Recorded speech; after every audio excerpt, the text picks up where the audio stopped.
Assalamualaikum warahmatullahi wabarakatuh. Salam sejahtera untuk kita semua. Shalom, nama budaya, rahayu. Puji syukur kita panjatkan kepada Tuhan Yang Maha Esa sudah memberikan kesempatan, sudah memberikan kehadirannya kepada kita semua. Atas restu dari beliau kita dapat berkumpul bersama untuk melaksanakan seminar bimbingan kita pada hari ini. Untuk seminar hari ini kita diisi dengan topik diseminasi budaya positif dengan dua orang narasumber kita yang sudah ada di depan kita pada hari ini.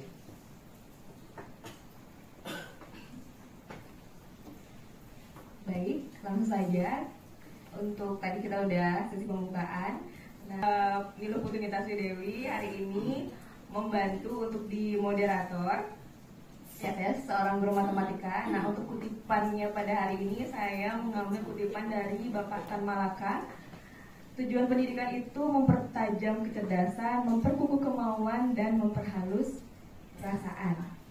Jadi kalau ada yang nanyain, Bu, kenapa kita harus belajar ini? Nah, kasih tahu dah kutipannya Tan Malakanya ini. Oke, pantun dulu deh ya. Nanti kalau misalkan satu larik gitu ya, bilangnya beci aja kali ya? Oh, beci. Boleh. Kita coba. Badan kekar, umurnya tua. Beci. Bawa pedang, bukanlah petani. Beci. Apa kabar hadirin semua? Selamat pagi di seminar pagi ini.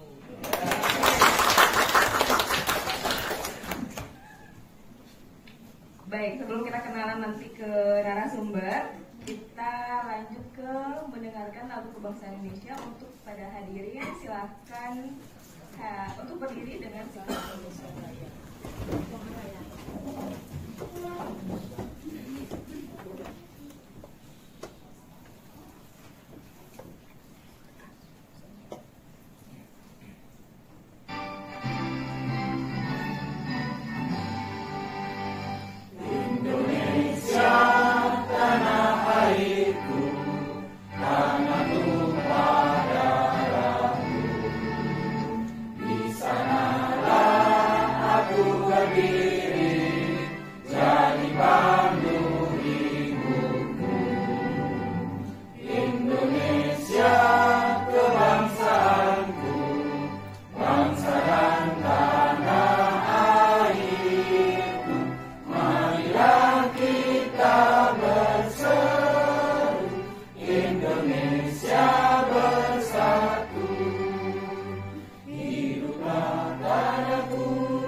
Baik, dilanjutkan dengan menyanyikan Mars Pusaka.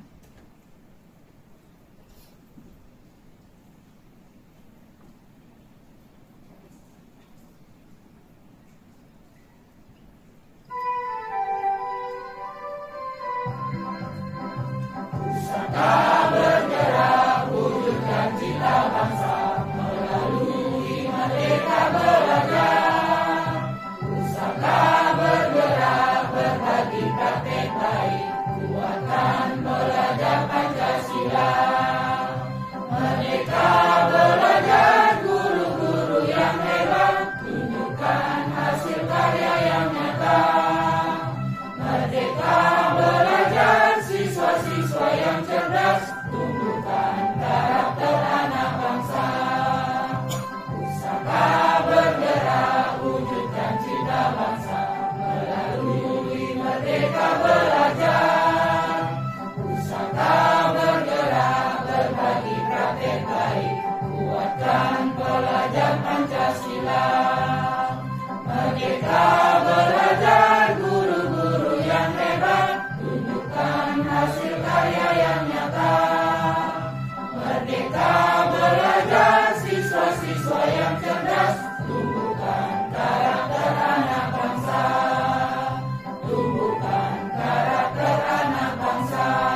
Dimohonkan untuk kita berdiri.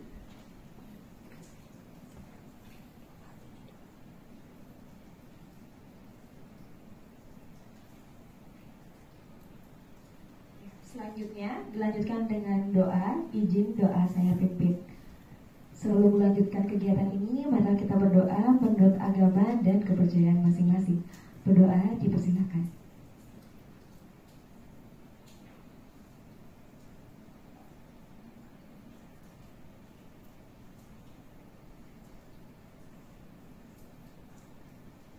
Berdoa dapat diakhiri.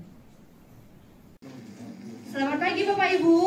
Baik, kalau saya mulai semangat pagi Bapak Ibu, kita jawab pagi, pagi, pagi. Luar biasa, tetap semangat.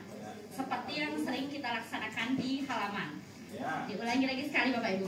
Semangat pagi Bapak Ibu. Pagi, pagi, pagi. Luar biasa, tetap semangat. Terima kasih.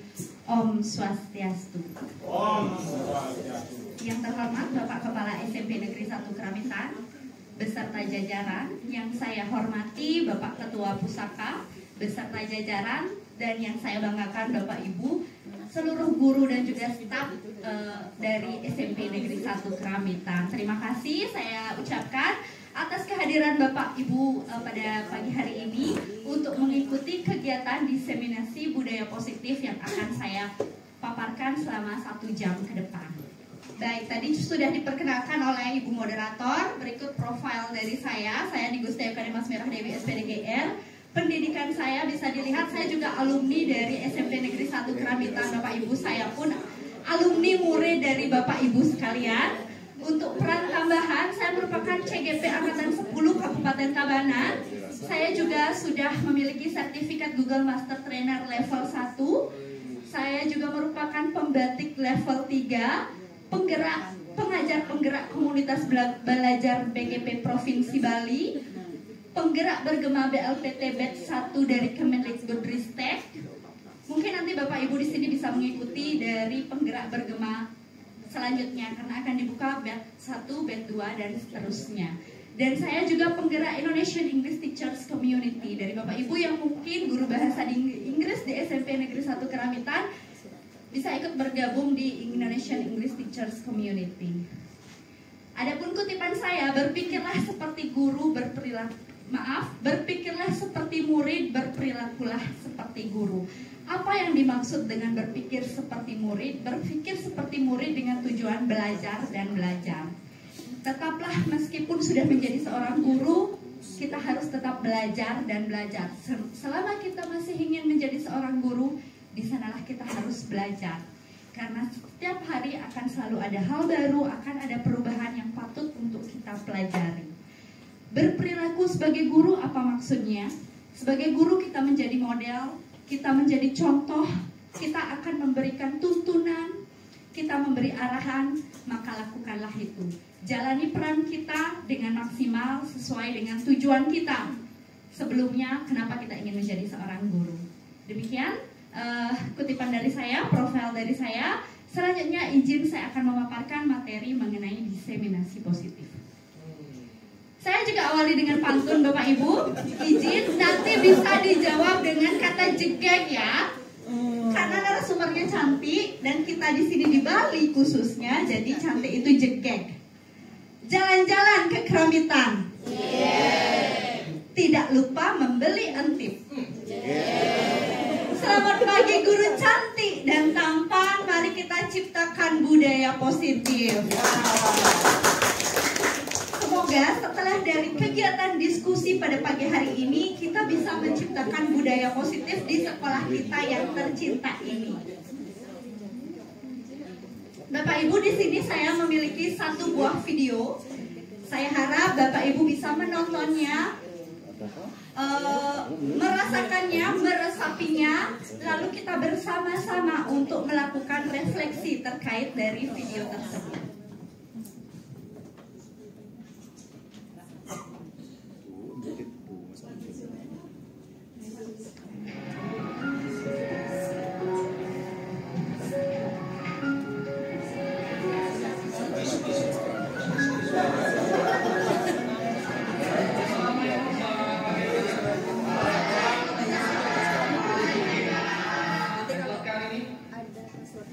Ini tempat duduk siapa? Dea, Pak. Dea.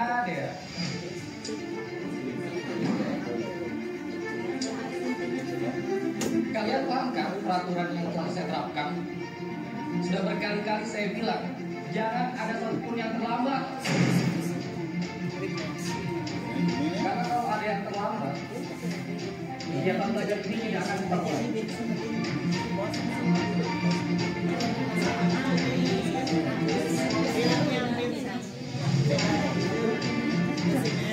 Kalian kan sudah sepakat dengan peraturan ini, tapi kenapa masih ada yang telat?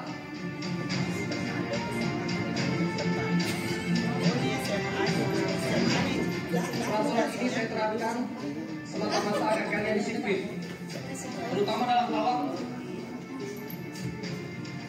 Karena kita semua tahu masyarakat kita belum bisa menghargai waktu. Apa susahnya sih datang lebih awal supaya kita semua bisa belajar tepat waktu. Mata pelajaran ini adalah mata pelajaran penting dan berpengaruh untuk urusan kalian.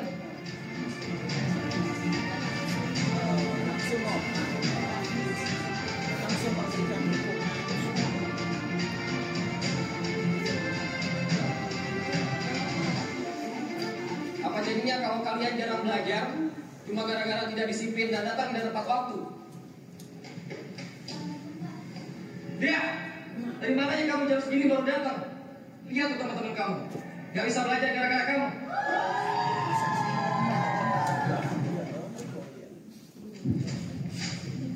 Gara-gara lo datang telat, lo gak bisa belajar. Dasar lu, warga plus 62, susah diajar disiplinnya. Gue gak mau ya, masa depan gue sekarang gara-gara lo sering datang telat. Dea, saya ingatkan ke kamu, jangan ulangi lagi. Baik, sekarang kamu silakan duduk.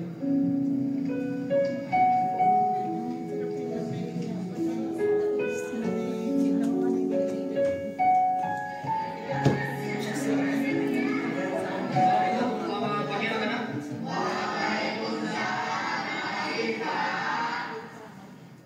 Mana dia? Kekabuk juga tuh anak. Kemarin udah dikasih tahu, sekarang telat lagi.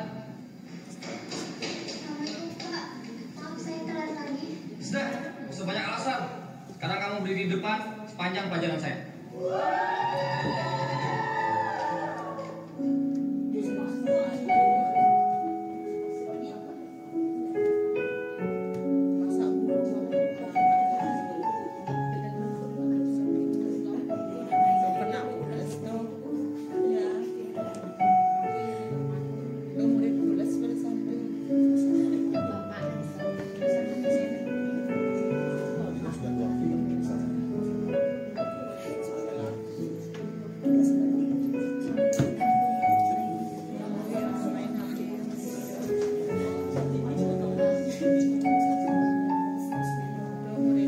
Sudah hampir 1 jam pelajaran Bapak terlewatkan. Ya, sudah kelihatan. Ada yang tahu nggak dia kemana?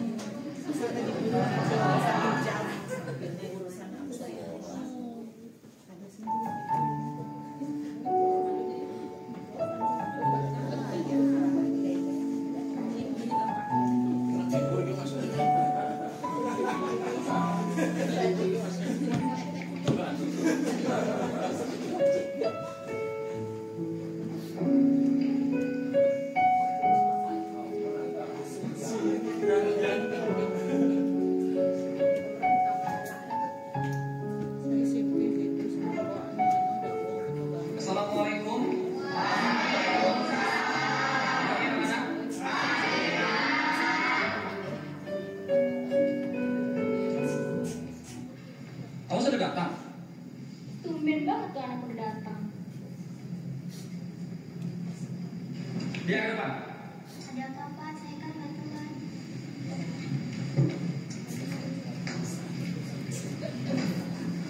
Apa yang membuat kamu belakangan ini sering sholat, Dek? Hari pertama saya telat. Saya harus bantu dari saya jualan. Waktu itu tiba-tiba ayah saya sakit parah. Saya tidak ada orang Sim.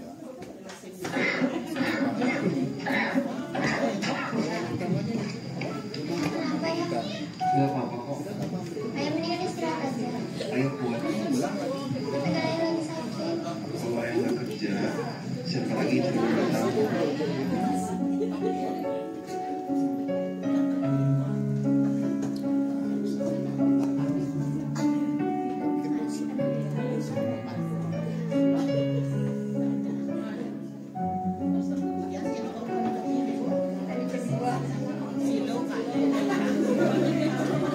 Dan saya makin parah. Ayah saya masuk rumah sakit.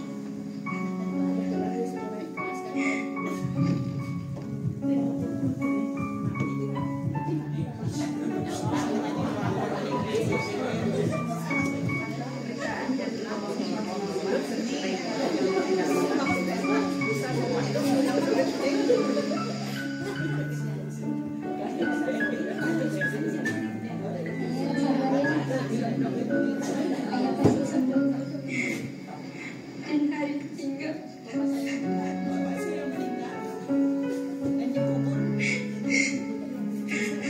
saya meninggal. Kami sudah berusaha semaksimal mungkin.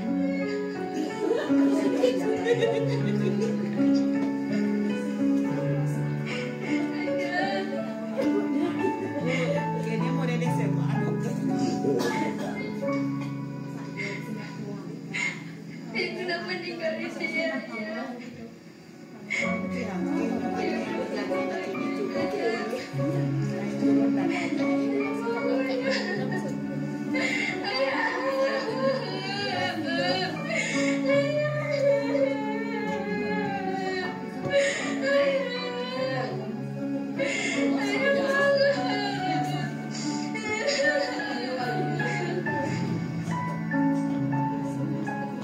Apa yang mau saya tanyakan lagi, kan?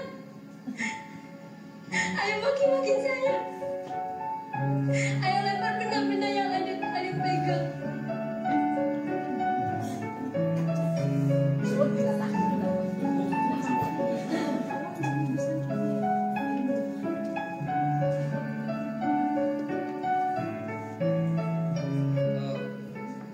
Mak, maafkan bapak nak. Bapak mau hukum saya lagi?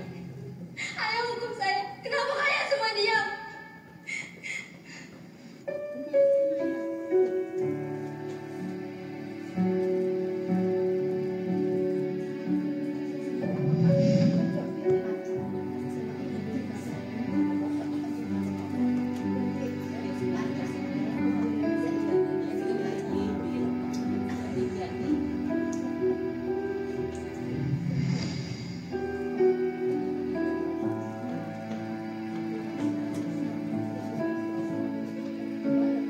Tetes air mata menjadi saksi bisu kepergianmu, ayah, untuk selama-lamanya. Kau kan selalu ada. Nah, baik Bapak Ibu, tadi kita sudah menonton bersama video pendek tentang siswa di sekolah yang sering datang terlambat, kemudian akhirnya mendapatkan reaksi yang sedemikian rupanya dari siswa lainnya dan juga dari gurunya. Nah, sekarang sekarang saya mau mengajak Bapak Ibu semua di sini untuk kita refleksi bersama-sama. Mari kita Mari kita jawab pertanyaan-pertanyaan berikut. Saya mau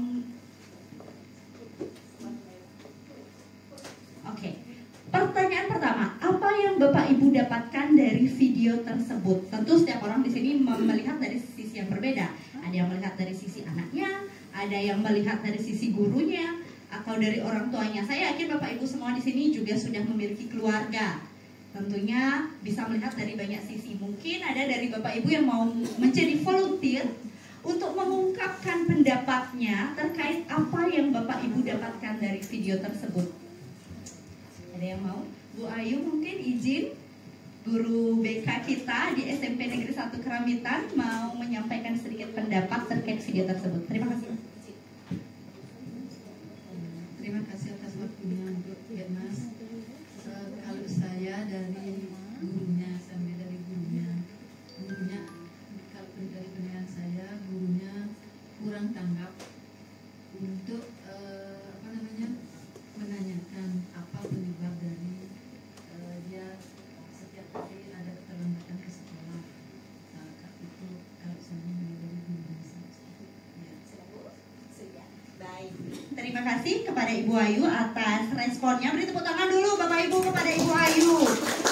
Ibu Ayu di sini guru BK, jadi tentunya sudah melihat dari sisi gurunya. Kata Ibu Ayu bahwa di sana gurunya kurang tanggap terkait dari keterlambatan muridnya yang sampai 3 hari terlambat datang ke sekolah. Terima kasih Ibu. Pertanyaan berikutnya, bagaimana sikap guru dalam video tersebut? Mungkin tadi Bapak Ibu sudah melihat bagaimana sikap gurunya. Ada yang mau menyampaikan pendapat di sini? Bapak, saya minta dari Pak Tut Artana, izin Bapak, mungkin bisa memberikan pendapat terkait dengan bagaimana sikap guru dalam video tersebut. Terima kasih. Berdasarkan video tadi, saya melihat guru itu terlalu cepat mengambil kesimpulan tanpa menanyakan sesuatu faktor penyebabnya. Terima kasih. Terima kasih atas jawabannya Bapak. Mari kita sama-sama berikan tepuk tangan kepada Pak Tutnya. Pak Tutnya mengatakan bahwa dalam video tersebut gurunya terlalu cepat mengambil kesimpulan sendiri, menyimpulkan sendiri tanpa mengklarifikasinya. Dan bisa dilihat juga Bapak Ibu dari gesturnya guru tersebut. Ada yang bisa masih ingat bagaimana tadi gestur gurunya? Ada yang menunjuk-nunjuk, betul, menunjuk-nunjuk. Terus matanya tadi gimana gestur gurunya?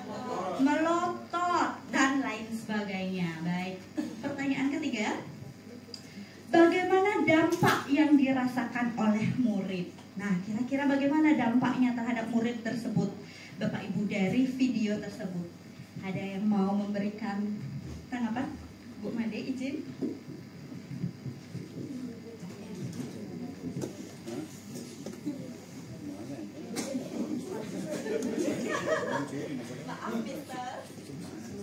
Berarti dari muridnya.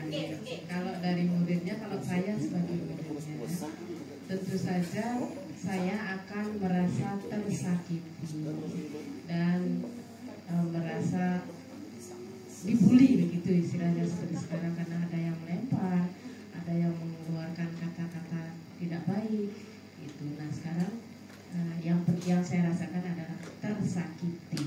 Terima kasih. Terima kasih Bu Made atas jawabannya. Izin Bapak Ibu, mari kita berikan tepuk tangan kepada Ibu Made. Tadi Ibu Made meng-highlight kata tersakiti. Satu kata tapi dalam sekali maknanya ketika tersakiti Bapak Ibu.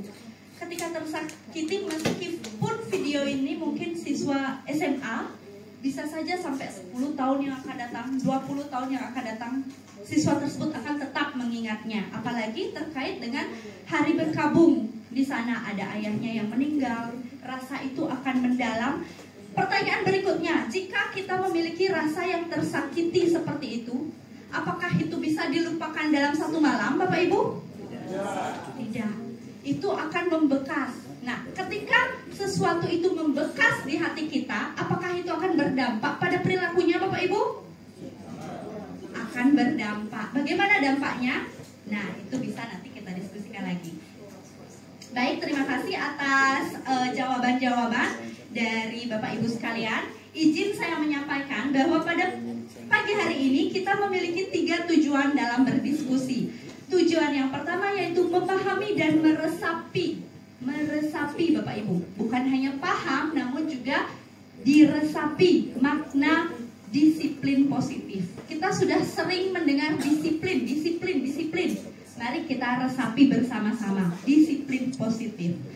Tujuan yang kedua yaitu memahami dan meresapi 5 posisi kontrol seorang guru.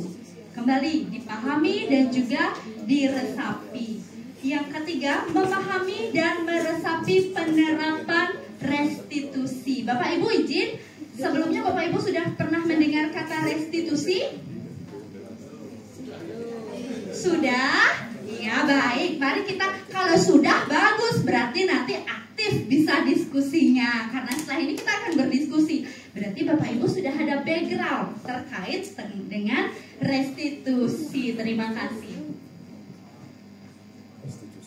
Baik Bapak Ibu, disiplin positif. Apa sih kata disiplin? Kita tentu sudah sering sekali mengatakan disiplin. Nah, disiplin itu berasal dari kata disiplina, yang berarti belajar Bapak Ibu. Disiplin itu artinya belajar. Disiplin mengacu pada disiplin diri yang memiliki tanggung jawab terhadap apa yang dilakukan berdasarkan nilai-nilai yang diyakini. Nah, kita lihat kata yang saya boldkan atau cetak tebalkan. Disiplin diri. Sering kita mendengar, anak-anak, mari kita belajar disiplin. Ayo kita lebih disiplin. Tapi Bapak Ibu, niscayanya disiplin itu merupakan kontrol diri kita terkait diri kita sendiri. Mendisiplinkan diri sendiri, bukan didisiplinkan oleh aturan, bukan didisiplinkan oleh orang lain. Disiplin diri di sini mengacu pada tanggung jawab. Kepada siapa? Kepada dirinya sendiri. Bertanggung jawab. Semisal saya mengatakan saya suka apel. Bentuk disiplinnya apa? Ya saya makan apel tersebut. Ketika saya mengatakan saya suka apel dan ketika disodorin apel saya menolaknya atau memuntahkannya, berarti tidak disiplin dengan kata yang saya sebutkan sebelumnya. Itulah makna dari disiplin, kontrol terhadap diri kita sendiri. Disiplin positif bertujuan untuk menumbuhkan kesadaran serta memberdayakan peserta didik tanpa imbalan, penghargaan, ancaman, dan juga hukuman. Disiplin diri seperti yang saya katakan tadi Bapak Ibu, ini merupakan suatu kesadaran. Kalau kita berbicara tentang kesadaran, tentunya itu antara dirinya dan dirinya. Dirinya apa yang dimaksudnya? Tentu dirinya sendiri. Kita tidak bisa memaksakan. Contoh, seperti kemarin kita punya COVID. Di Indonesia ada pandemi COVID. Kita sadar bahwa pandemi COVID itu berbahaya. Ada himbauan sekali pakai masker.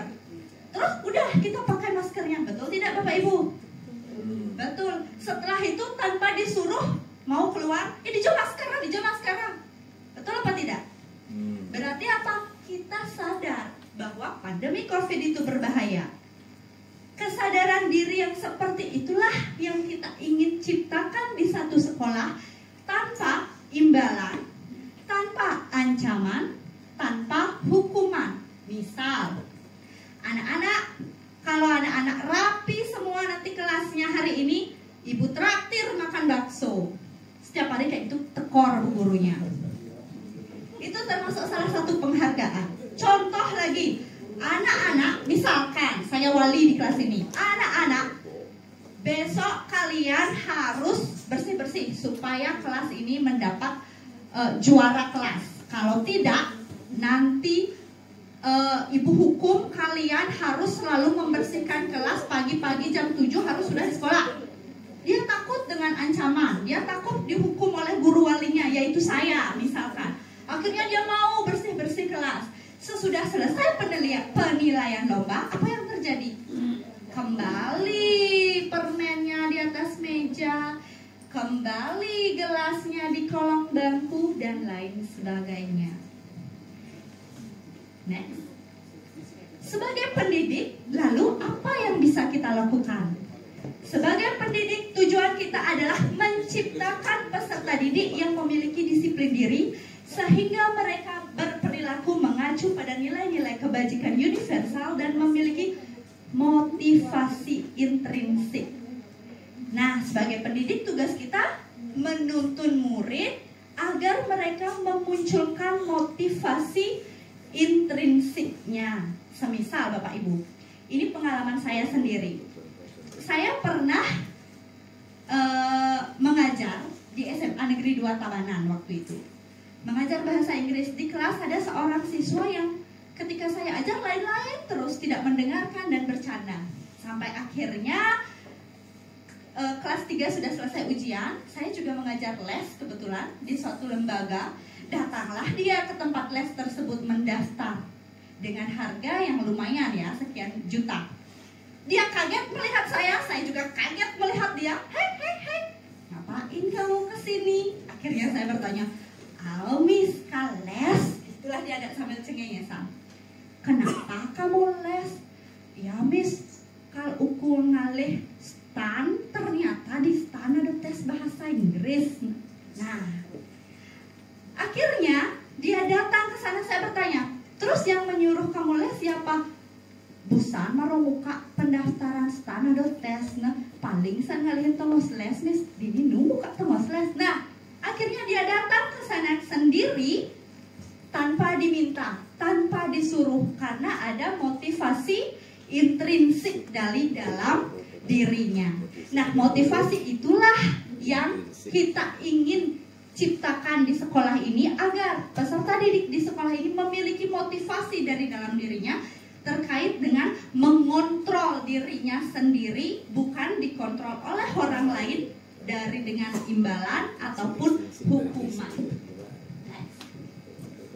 Baik Bapak Ibu, izin saya juga ingin menyampaikan bahwa guru ini memiliki 5 posisi kontrol Bapak Ibu. Sebelumnya mungkin kita sering mendengar apa pekerjaan guru? Mengajar. Selain mengajar apa? Mendidik. Selain mendidik apa? Membina. Baik, selain itu buat administrasi gitu ya Bapak Ibu ya. Nah, selain itu kita ternyata juga memiliki 5 posisi kontrol Bapak Ibu. Ada 5. Yang pertama penghukum, yang kedua membuat merasa bersalah, yang ketiga teman, yang keempat pemantau, dan yang kelima manajer. Di sekolah ada manajer, masih sing jadi hotel kan Pak, ada manajer yang ternyata Bapak Ibu pun bisa menjadi seorang manajer meskipun Bapak Ibu tidak bekerja di hotel atau di villa. Mari kita breakdown satu persatu apa ini 5 posisi kontrol. Nah, penghukum, ciri-cirinya. Kapan seorang guru bisa dikatakan memiliki posisi penghukum? Ketika 1, dia menunjuk seperti video tadi. Dia menghardik, "Hei!" atau "Maaf ya Bu." Itu juga. Menyakiti seperti kata Bu Made tadi, satu kata namun dalam sekali maknanya. Menyindir. Menyindir pun termasuk menghukum Bapak Ibu. Contoh kata-katanya, kalau kami tidak melakukan, kalau kamu tidak melakukannya, maka saya akan, kalau kamu nggak buat PR-nya, maka nilai kamu akan saya kasih D. Contoh, kalau kamu nggak kumpul tugasnya besok, ya udah, kamu nggak dapat nilai.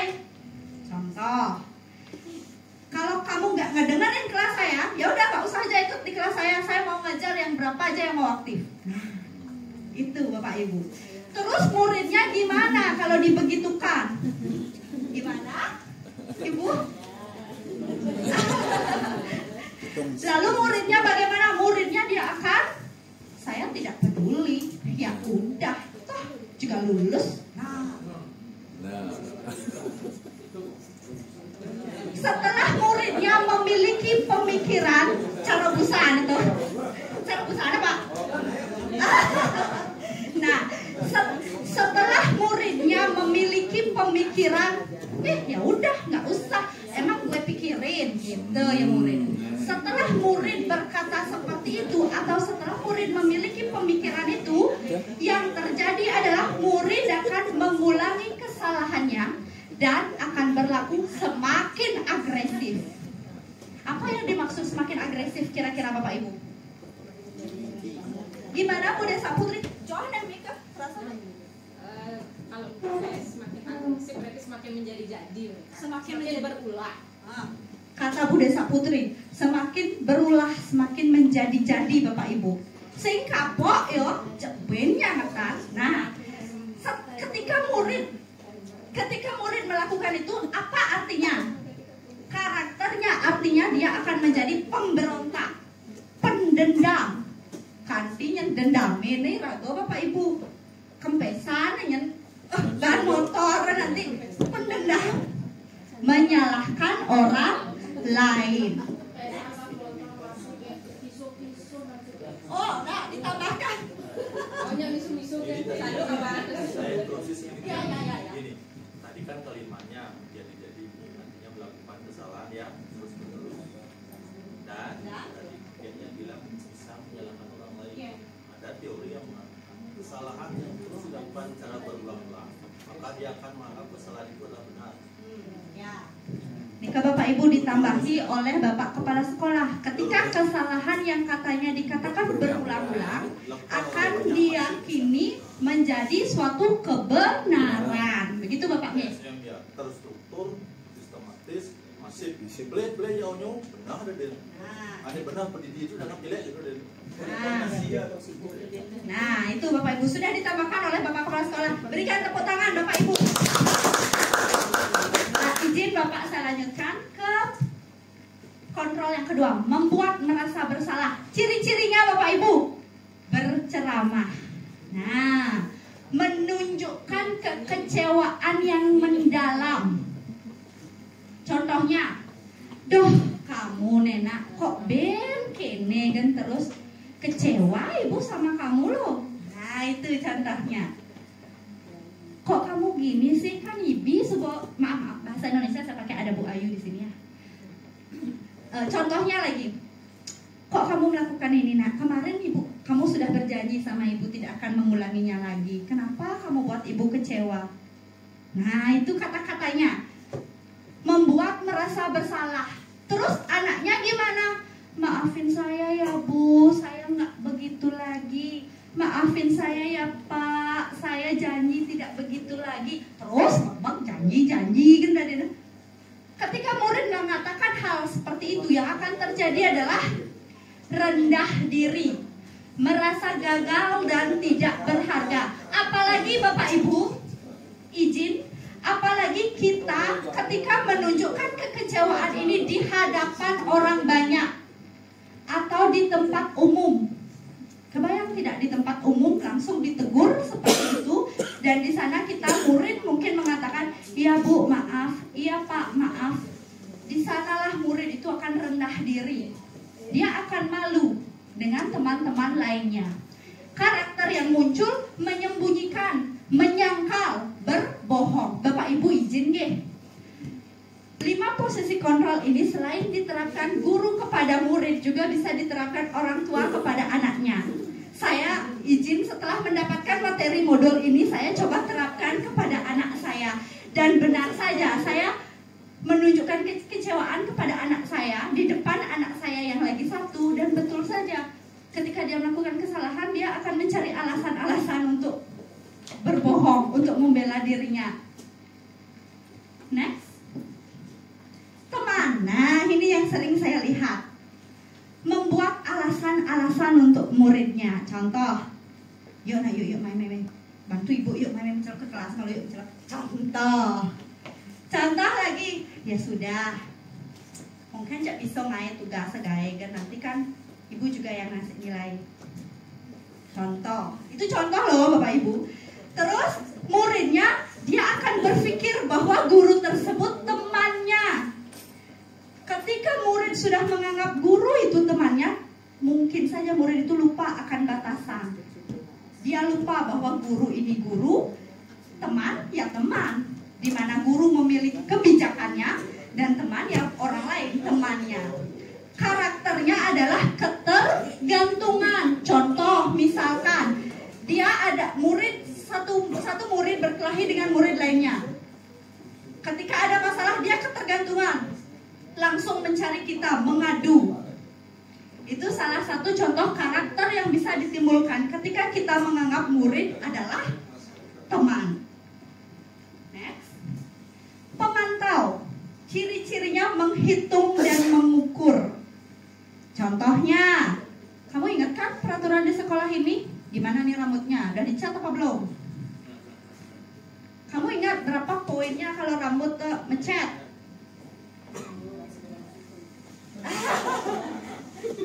Kamu bawa motor tadi? Gimana nih bawa motor? Boleh tidak bawa motor?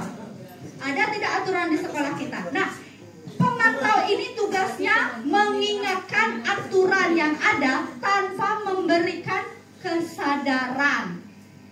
Dia pemantau ini menegaskan aturan itu bagus, Bapak Ibu. Apakah ini jelek? Tidak, ini tidak jelek. Pemantau itu betul mengingatkan akan aturan, tapi hanya sampai di sana, belum sampai menyadarkannya. Muridnya apa yang dilakukan? Aduh, ben mani hari Senin kalau pacaran tetapnya kalau bohong. Hari Minggu ngetep bohong. Bukan libur nih kenaan rapot 2 minggu libur. Kalau semir bohongnya. Nah itu, karena ketika ada konsekuensi dia akan melakukannya, ketika tidak dia melupakannya. Karakternya menyesuaikan bila diawasi. Ada murid yang seperti ini Bapak Ibu? Banyak. Nah inilah ketika ada murid seperti ini, mari kita rubah bersama-sama. Apakah proses merubah ini bisa dilakukan oleh Ibu Made saja? Tidak dong. Bisa dilakukan oleh Pak Yan Dandra saja? Tidak. Walaupun ya Pak Yan dedengkot nih orang di sini. Kalau pendidik saya ya Pak Yan. Ampun ya Pak Yan, walaupun Pak Yan senior, Riki, kalau dilaksanakan sendiri saya tidak bisa. Apakah Bapak Kepala Sekolah bisa melakukan sendiri? Tidak. Izin, ampura Bapak nggak bisa. Siapa yang harus melaksanakan? Bersama-sama dengan pimpinan kepala sekolah. Lanjut. Nah, manajer nih Bapak Ibu. Manajer itu akan melakukan pertanyaan-pertanyaan. Contohnya, apa yang kamu yakini? Kamu meyakini apa?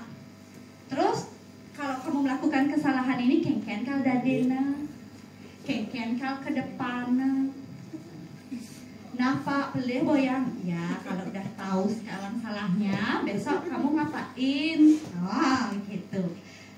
Terus muridnya akan mengevaluasi diri bagaimana menjadi orang yang lebih baik, dan karakternya akan terbentuk. Penguatan karakter sesuai yang kita impikan, karakter profil pelajar Pancasila. Bapak Ibu, izin sejauh ini dari 5 posisi kontrol tersebut, Bapak Ibu bisa merefleksi diri. Bapak Ibu berada di posisi yang mana? Manajer.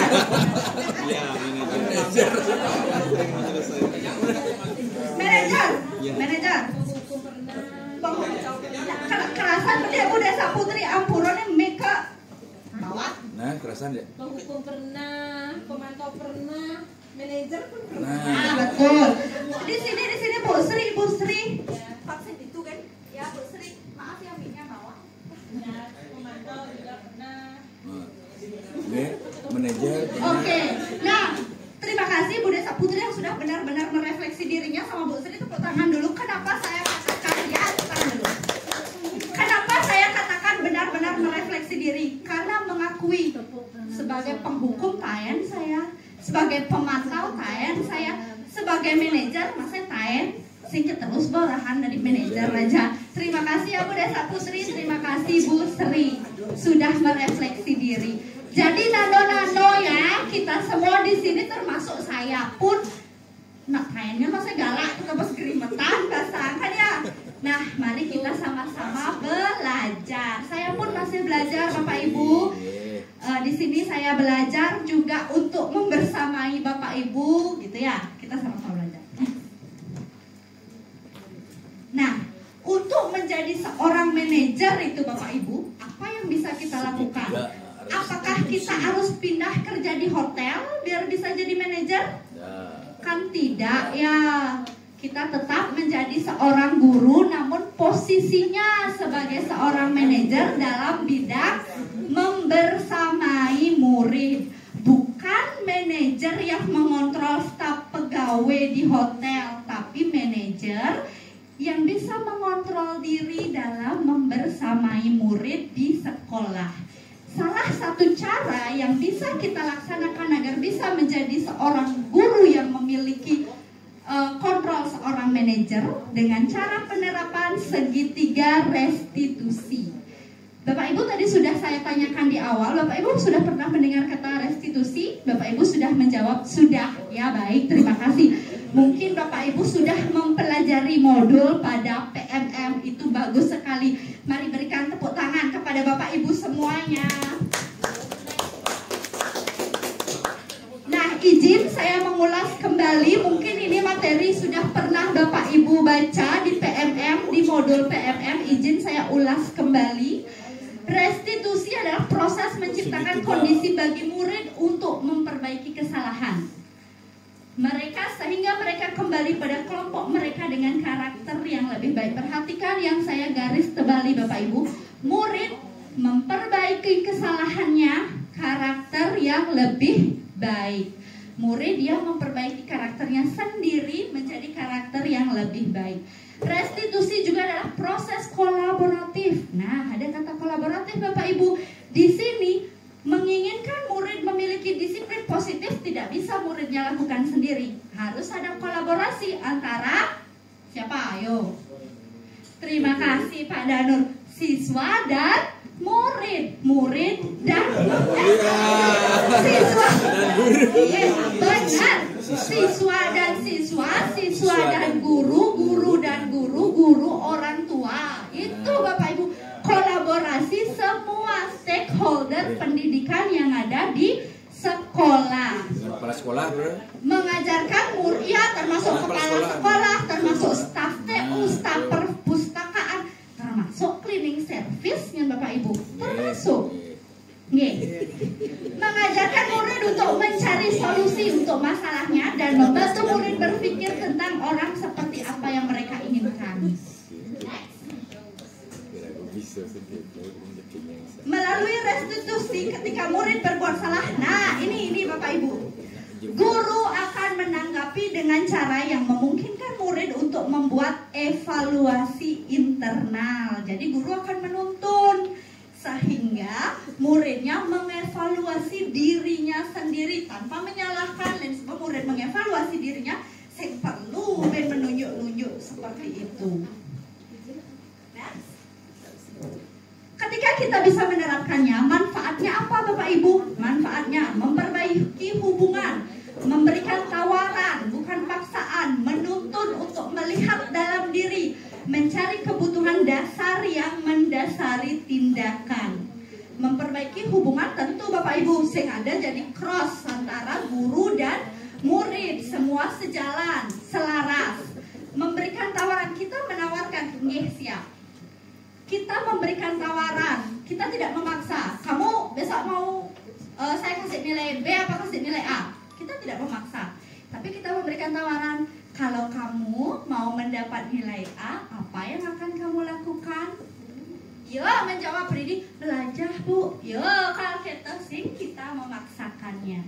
Menuntun untuk melihat dalam diri. Kita menuntun. Murid pun mengetahui potensinya. Dia akan menggali potensinya. Lalu mencari kebutuhan dasar yang mendasari tindakan. Bapak Ibu, izin juga saya menyampaikan, ini materi yang saya dapatkan. Ternyata setiap tindakan yang kita lakukan sebagai manusia itu didasari oleh sebuah kebutuhan. Misal, contoh, ketika kita melihat ada murid yang mencuri, maaf, mungkin tidak terjadi di sekolah ini, Tapi siapa tahu ada murid yang mencuri, kita harus telisik. Dia mencuri karena apa? Siapa tahu karena dia lapar, dia orang tuanya tidak kasih uang dan lain sebagainya, sampai dia melakukan tindakan mencuri. Berarti ada suatu alasan. Karena apa? Kebutuhan akan makanan selalu ada, meskipun dilihat mencuri perbuatan yang negatif, tapi ada yang mendasari hal itu.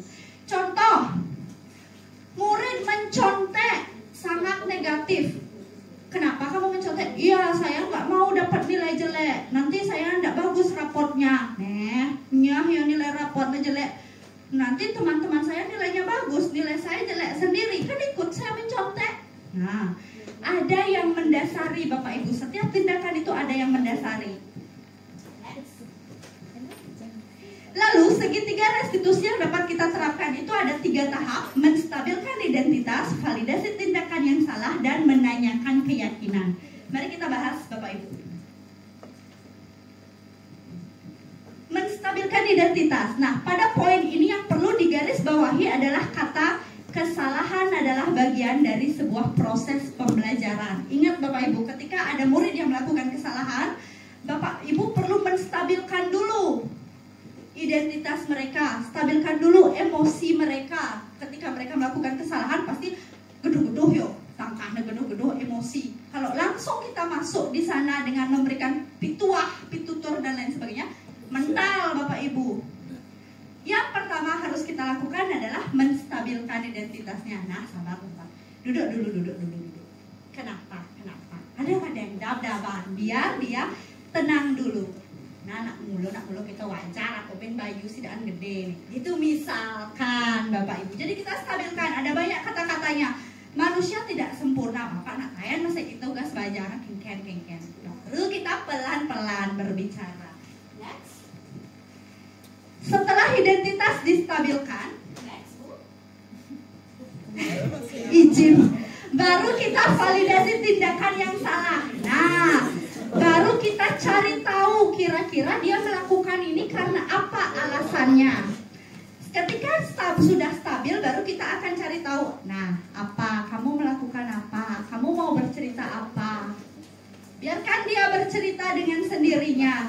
Kenapa kamu melakukan itu? Kita tanyakan. Ada banyak kata-katanya Bapak Ibu. Selanjutnya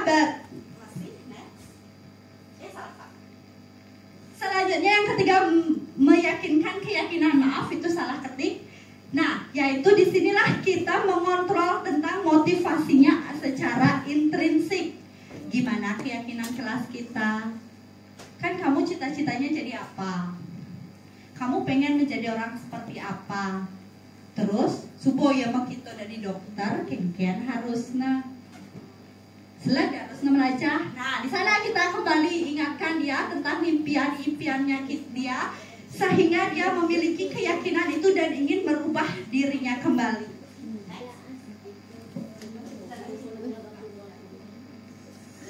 Baik Bapak Ibu, sekarang kita ke studi kasus. Supaya tidak saya berbicara sendiri, sekarang saya mau Bapak Ibu berkelompok. Ibu menghadap ke belakang, ini kelompok 1, kelompok 2, kelompok 3, kelompok 4. Ada 4 kelompok Bapak Ibu.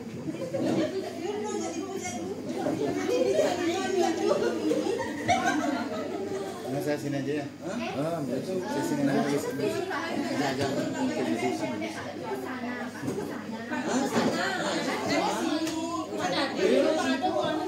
Saya sini. Ini kasus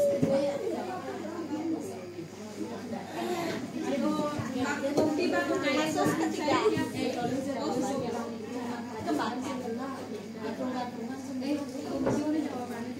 apa ya Ibu Bapak?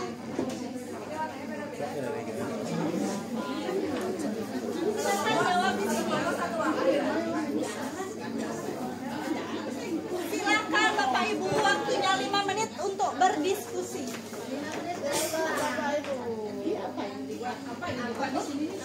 Jawabannya sebentar.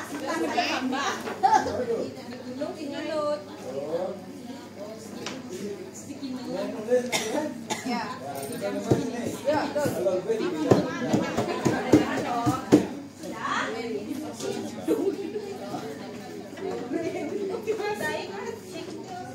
Baik, terima kasih Bu Nita yang sudah membantu saya. Izin Bapak Ibu, sudah saya bagikan kasusnya pada lembar kertas dan sudah saya berikan kertas manila. Silahkan Bapak Ibu diskusikan bersama rekan kelompoknya terkait kasus yang ada di sana dan Bapak Ibu jawab. Kerja berdua.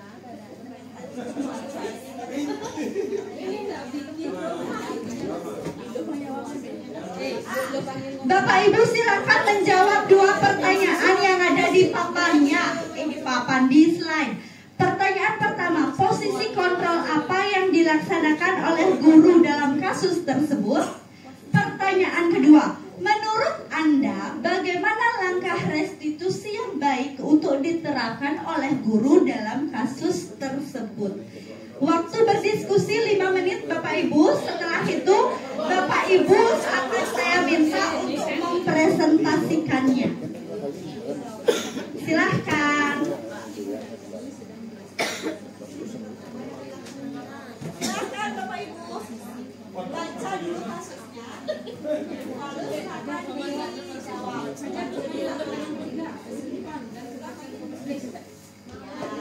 Nanti jawab dua pertanyaan itu ya Bu ya.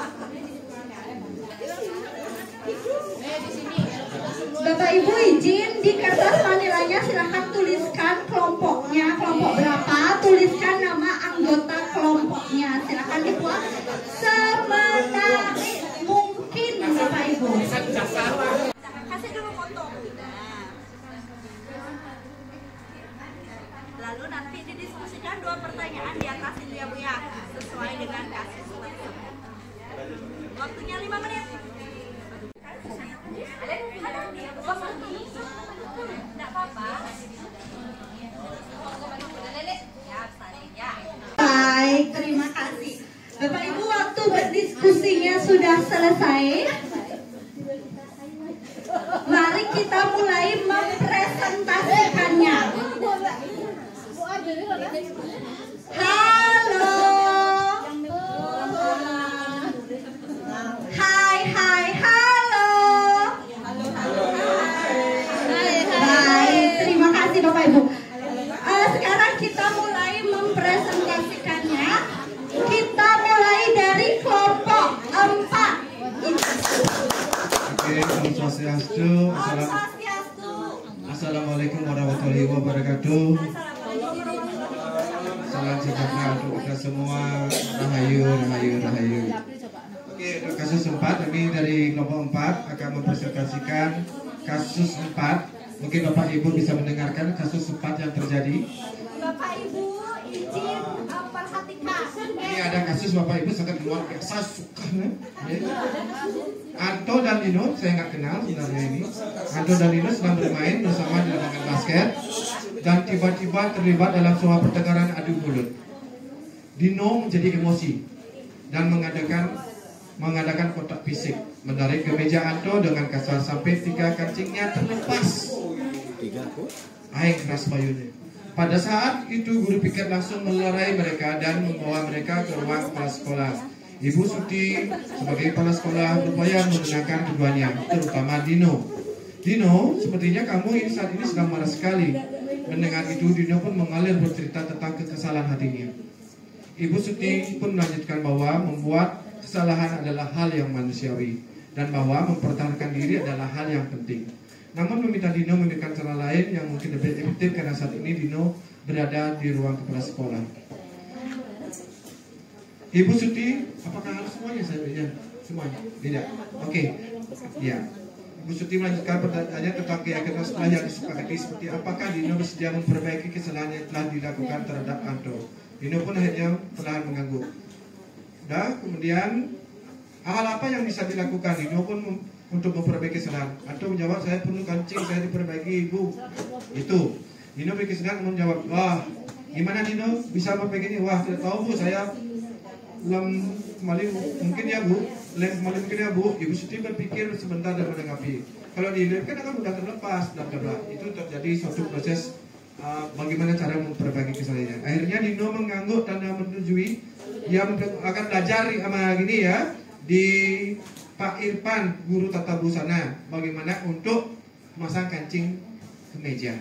Akhirnya Dino mengangguk mau dia untuk memperbaiki kemeja dari si Anto. Terakhir kali terlihat kedua anak lagi tersebut, Dino dan Anto, pada jam pulang sekolah mereka sudah bercengkrama dan bersendau-gurau kembali. Oke, dari kasus ini mungkin tadi ada ringkasan-ringkasan, saya nggak bisa baca karena waktu.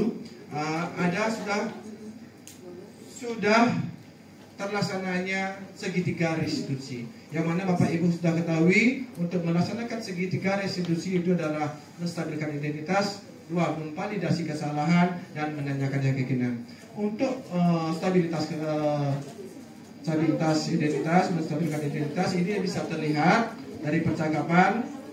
Ibu Suti pun menunjukkan bahwa membuat kesalahan adalah hal yang manusiawi. Di sana ada suatu tindakan untuk menstabilkan identitas. Dan kedua, untuk memvalidasi kesalahan. Validasi kesalahan yang kami dapatkan dari kelompok 4 adalah dengan ada bahwa mempertahankan diri adalah hal yang penting. Bahwa mempertahankan diri adalah hal yang itu sudah mengarah pada satu alasan kenapa dia bisa berbuat seperti itu. Dan untuk yang terakhir adalah menanyakan keyakinan. Ini bisa tersurat dalam kasus cepat. Ibu Suti menyampaikan pertanyaannya tentang keyakinan sekolah yang disepakati, serta apakah Dino bersedia memperbaiki kesalahan yang telah dilakukan terhadap Anto. Ya, itu menanyakan keyakinan. Di samping menanyakan keyakinan, sudah juga mengarah pada bagaimana mencari solusi, yaitu dengan Dino belajar cara untuk menjahit kancing pakaiannya Anto, ya, dengan diajarkan oleh Pak Irfan sebagai guru tata busana. Oke, sebagian dari kelompok 4 kita sudah mendistribusikannya secara panjang lebar dengan penuh semangat, dengan penuh gairah juga untuk kasus cepat ini. Oke, saya ucapkan terima kasih. Om Santi Santi Santi. Waalaikumsalam. Baik, terima kasih. Itu tadi pemaparan dari hasil diskusi kelompok 4. Jadi kasus kelompok 4 itu sudah berlaku sebagai manajer dengan sudah menerapkan segitiga restitusi. Sekarang kita mulai ke kelompok 3. Silakan perwakilan dari kelompok 3 untuk maju ke depan memaparkan hasil diskusinya. Bapak Ibu, mari kita berikan tepuk tangan kepada kelompok 3. Terima kasih Ibu narasumber. Di sini kasusnya pada saat Bu Dani mengajar, si Fajar itu selalu lain-lain dan tidak memperhatikan Bu Dani. Fajar itu seorang anak yang suka lain-lain pada saat Bu Dani itu mengajar di kelasnya, tidak acuh, sering ngobrol dan tidak memperhatikan Bu Dani ke depan. Nah, pada suatu saat Bu Dani mengajar, dilihatlah Fajar tidak acuh sehingga Fajar disuruh ke depan kelas untuk acuh tak acuh. Disuruh ke depan untuk menjawab. Tapi pada saat sudah di depan, Fajar itu hanya memainkan LKS-nya dan spidolnya, tidak langsung menjawab. Dan Bu Dani langsung menyuruh si Fajar itu duduk tanpa memberikan Fajar itu kesempatan untuk berpikir dulu menjawab. Dari tadi fungsi-fungsi guru itu, nah dari kasus ini kami dari kelompok 3 di sini melihat bahwa kita itu apa tadi namanya, posisi kontrol, kan? Posisi kontrol kita itu sebagai penghukum, pangliunan kan lahan setikinot ya, sebagai penghukum, dimana pada saat si Fajar itu ke depan belum 5 menit sudah disuruh duduk lagi, tanpa memberikan si Fajar itu kesempatan untuk berpikir dulu, biarkan dulu berpikir, oh mungkin masih memutar otak apa sih jawabannya. Tapi sebelum memberikan kesempatan itu, Bu Dani sudah menyuruh Fajar untuk duduk kembali. Nah, sehingga di sini ada hati yang retak nih di gambar sama Niki ajudan yang bahasa Niki. Hati yang retaknya Nirmayati. Hati yang retaknya Nirmayati. Jadi hati yang retaknya si Fajar ini, ya, karena tidak diberikan kesempatan menjawab. Baru berdiri sebentar sudah disuruh duduk lagi. Mungkin hatinya menjadi retak nih si Fajar. Konen saya berpikir, Bu, kok saya subunan negak. Padahal saya buku nyawab nih, buku nulis tapi bayangan negak. Ya, patah hati jadinya. Kayak judul lagu ya Bu ada ya. Ya, yuk gas lagi. Gas LPG Pak Omar.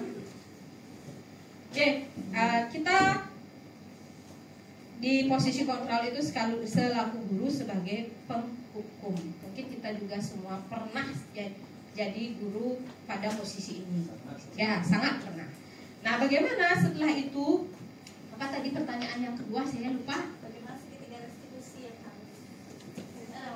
menurut Anda bagaimana langkah restitusi yang baik untuk diterapkan? Nah, kalau menurut kelompok kami,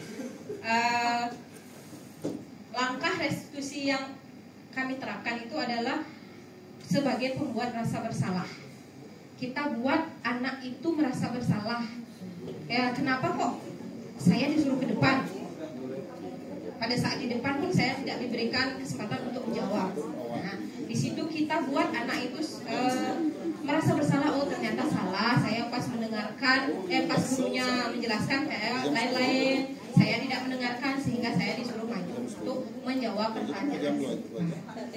Begitu dari kelompok 3. Ibu narasumber. Bapak Ibu, kita berikan tepuk tangan kepada kelompok 3. Nah, sekarang kita lanjut ke kelompok 2. Kelompok 2 dengan perwakilannya sudah siap? Silakan. Kelompok 2. Nah, di depan sudah ada kasus. Saya sampaikan sedikit tentang kasus nomor 2 ya. Di sini ada Sabrina. Sabrina hari itu dia bangun terlambat dan terburu-buru sampai di sekolah. Dan dia pun akhirnya salah memakai warna sepatu. Ya, seharusnya peraturannya itu warnanya hitam, tetapi dia salah menggunakan warna sepatu coklat. Pada saat itu dia bertemu dengan guru yang bernama Pak Lukman. Setelah itu kemudian Pak Lukman menanyakan Sabrina, apa peraturan sekolah tentang seragam warna sepatu? Kemudian Sabrina menjawab, sudah mengetahui sepatu harusnya berwarna hitam, namun karena terburu-buru dan salah mengenakan sepatu, selain tidak mungkin kembali pulang karena rumahnya jauh sekali. Nah, kemudian Sabrina meminta maaf dan memohon kembali kepada Pak Lukman agar tetap dapat mengenakan sepatunya dan berjanji tidak akan mengulang kesalahannya. Namun Pak Lukman tidak mau tahu. Kamu telah melanggar peraturan sekolah. Akhirnya sepatu yang digunakan oleh Sabrina itu dicopot dan kemudian Sabrina tidak menggunakan sepatu selama pembelajaran tersebut. Saat yang tidak menggunakan ya, sehingga Sabrina itu dia merasa malu dan tidak berani keluar kelas tanpa menggunakan alas sepatu. Nah, pertanyaan yang pertama tadi kami dari kelompok 2 sudah mendiskusikan. Yang pertama adalah pertanyaannya, posisi kontrol apa yang dilaksanakan oleh guru dalam kasus tersebut. Nah, setelah kami berdiskusi, posisi kontrol yang pertama itu adalah penghukum. Jadi Pak Lukman, posisi kontrolnya itulah penghukum karena guru tersebut memberikan hukuman tanpa menanyakan alasan kenapa Sabrina salah memakai warna sepatu, langsung menghukum. Kemudian posisi kontrol yang kedua itu adalah sebagai pemantau. Guru tersebut sudah menanyakan peraturan yang berlaku di sekolah tentang tata tertib menggunakan warna sepatu. Itu hasil dari kelompok 2 yang menjawab yang pertama. Nah, kemudian untuk yang kedua nanti Dwi yang menyampaikan hasil.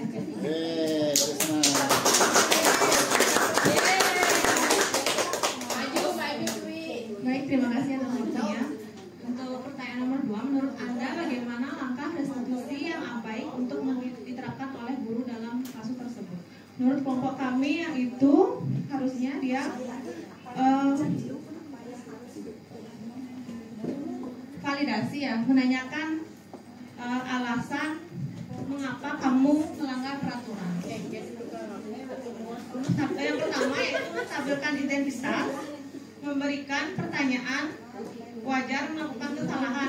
Jika sudah ada, dia sudah menstabilkan identitas gurunya. Ya sudah, kamu sudah melanggar peraturan, kamu salah. Yang kedua yaitu validasi kesalahan, menanyakan alasan mengapa Sabrina melanggar peraturan. Kemudian yang ketiga menanyakan keyakinan. menanyakan solusi dari permasalahannya, apa yang seharusnya dia lakukan. Baik, sekian itu diskusi dari kelompok kami. Terima kasih. Terima kasih dari perwakilan kelompok 3. Itu tadi hasil diskusinya sudah dipaparkan oleh 2 perwakilan kelompok 3. Di sana juga sudah ada Bu Dwik. Bu Dwik itu juga guru BK ya, jadi lebih mendalami lagi diskusinya. Sekarang kita kelompok 1. Perwakilan kelompok 1 sudah siap? Siap. Beri tepuk tangan Bapak Ibu untuk perwakilan kelompok 1. Ingin membahas tentang kasus yang pertama, ya, ini tentang guru pengganti yang ditugaskan untuk mengajar di kelas Vivi dan Natali. Nah, di sini Ibu Eni mengisi kelas yang kosong, tetapi Vivi dan Natali ya di sini Vivi dan Natali tidak fokus dalam kerjaan tugas. Nah, di sini Ibu Santi sudah posisi kontrol yang dilaksanakan oleh guru dalam kasus ini adalah guru sudah sebagai teman. Karena di sini Bapak Ibu juga bisa baca yang pertama, Ibu Santi sudah mengingatkan Vivi dan Natali untuk fokus dalam mengerjakan tugas. Ya, dengan sabar sudah memberitahu nanti kalau kalian tidak mengerjakan tugas nanti Bapak kepala sekolah marah gitu. Kemudian Vivi dan Natali masih dia tidak mau mengerjakan. Dan dia bilang begini, Natali dan Vivi, Ibu santai saja Bu. Tetapi mereka tidak mengerjakan dan tidak didengarkan. Kemudian keesokan harinya, Bu Santi memanggil Vivi dan Natali. Di sini posisi guru itu sebagai mengingatkan tentang keyakinan kelas. Berarti guru di sini sudah mengingatkan anak-anak, kalian tahu kan keyakinan kelas yang sudah kalian sepakati, kalian harus saling menghormati, kemudian melaksanakan saling menghormati dan menerapkannya di kehidupan sehari-hari seperti itu. Di situ adalah posisi kontrol yang dilakukan oleh guru menurut kelompok kami. Kemudian untuk yang kedua, pertanyaan yang kedua, Bu Sini mau menjelaskan tentang ya. Oke, menurut Anda bagaimana langkah restitusi yang baik untuk diterapkan oleh guru dalam kasus tersebut? Setelah diskusi, guru sudah melakukan posisi kontrol sebagai teman sudah, kemudian mengingatkan keyakinan sudah. Di sini hal yang perlu dilakukan oleh guru adalah melakukan validasi tentang kesalahan yang sudah dilakukan, kemudian memberikan pengarahan pada siswa yang mana yang benar, kenapa dia salah, kemudian apa yang harus dilakukan. Dan di sini siswa sudah mau meminta maaf kepada guru dengan menuliskan permintaan maaf setelah menyadari kesalahan-kesalahan mereka. Terima kasih. Baik, itu tadi pemaparan hasil diskusi dari kelompok 1. Nah, Bapak Ibu, halo. Hai, baik, terima kasih. Nah, Bapak Ibu, tadi sudah saya berikan materi terkait 5 posisi kontrol, sudah juga kita berdiskusi tentang segitiga restitusi, dan akhirnya Bapak Ibu pun sudah memecahkan kasus tadi. Saya yakin selama Bapak Ibu memecahkan kasus tersebut, Bapak Ibu pasti merefleksi diri juga. Bagaimana saya sebaiknya, saya yakin Bapak Ibu juga sudah merefleksi diri. Nah, sekarang saya mau volunteer untuk menyampaikan refleksi dirinya terkait dengan materi kita, posisi kontrol dan juga segitiga restitusi. Bapak Ibu sampaikan bagaimana Bapak Ibu dalam menangani masalah siswa, bagaimana posisi Bapak Ibu. Mungkin ada yang mau menyampaikan? Yang diberikan melihat dari banyak beberapa kasus yang tadi, kadang-kadang kita sebagai guru merasa serba salah, ya. Melihat dari ada sebagai teman, kalau terus kita sebagai teman juga salah. kita diuji ya dalam mengajar di kelas, kadang-kadang diuji posisi mana yang harus kita laksanakan seperti ini kan gitu. Karena melihat anak siswa yang sekarang nih nggak pernah ada kepoknya, kadang-kadang ada yang semakin menjadi-jadi, kadang-kadang ada yang ditegur cuek-cuek aja, tapi ada kadang-kadang siswa yang cuek tapi dia mendengarkan apa yang kita sampaikan. Enggak selalu yang cuek, yang bercanda gitu, tidak mendengarkan. Kadang-kadang ada yang seperti Nika. Nah, di sini dah kadang-kadang kita bingung. Sebagai manajer Nika ya luar biasa sih susahnya ya. Manajer dimanapun pasti punya ya tantangan. Nah, di sini kadang-kadang kita kesulitan untuk menangani siswa seperti ini. Apa yang harus kita lakukan? Mungkin itu aja yang bisa saya sampaikan. Terima kasih. Baik. Lanjut. Nah, terima kasih Bu Desa atas refleksinya. Tadi Bu Desa juga sudah mengatakan bahwa menjadi manajer itu tentu susah. Kenapa susah? Karena ada tantangan-tantangannya. Namun bagaimana sekarang kita bisa belajar agar kita bisa menjadi seorang manajer untuk murid kita di sekolah. Memang betul adanya murid sekarang itu dikasih tahu menjadi-jadi, dikasih tahu bandel. Kembali ke tadi, kenapa bisa murid menjadi-jadi? Apakah perlakuan kita yang membuat murid bisa menjadi-jadi atau bagaimana? Kembali kita harus tetap merefleksi diri, karena tugas kita sebagai guru selain mengajar yaitu mendidik. Betul Bapak Ibu. Ada lagi mungkin yang mau menyampaikan hasil refleksi? Sudah? Baik. Bapak Ibu, bisakah saya simpulkan bahwa sebagai guru ada pun 5 posisi kontrol, tentu kita harus belajar menjadi seorang manajer. Mungkin Bapak Ibu, saya pun pernah melakukan posisi sebagai penghukum, pernah juga sebagai teman, pernah juga sebagai pemantau mengingatkan aturan-aturan di sekolah. Namun mari kita bersama-sama belajar menjadi seorang manajer agar bisa membimbing murid, menuntun murid ke arah yang lebih baik sesuai dengan kodrat mereka dan menciptakan disiplin positif di SMP Negeri 1 Kramitan. Demikian tadi Bapak Ibu pemaparan saya, diseminasi saya terkait dengan budaya positif. Besar harapan saya SMP Negeri 1 Kramitan bisa menciptakan generasi-generasi yang memiliki disiplin diri, kontrol diri, dan saya sangat senang jikalau nanti mendengar lulusan dari SMP Negeri 1 Kramitan menjadi murid yang berhasil atas bimbingan Bapak Ibu sekalian. Saya memohon maaf jika selama membersamai Bapak Ibu pada hari ini melakukan kesalahan.